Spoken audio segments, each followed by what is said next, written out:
In this section, we will talk about the facilitated diffusion by carrier proteins. As we have discussed, that facilitated diffusion occurs by carrier proteins and channel proteins. So, let's differentiate the carrier proteins and channel proteins. This is outside the cell. This is plasma membrane, while this is inside the cell.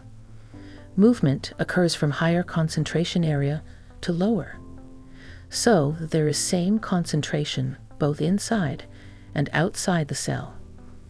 Well, channel proteins can be open to both environment at the same time, allowing the solute to transport. But carrier is not open at the same time to both extracellular and intracellular environment. Either its inner gate is open or outer gate is open.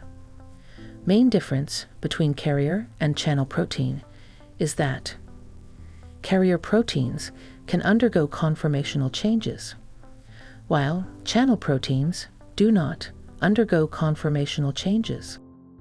Now let's discuss one type of facilitated diffusion, which occurs by carrier proteins. Some small hydrophobic molecules, such as sugar, can pass through membrane by facilitated diffusion. This process requires transmembrane proteins, termed as carrier or transporters. Let's take an example of glucose transporter. There are 5 different GLUT proteins. Glu means glucose, and T is for transporters. GLUT1 is present on red blood cell membrane. GLUT2 is present on liver cells.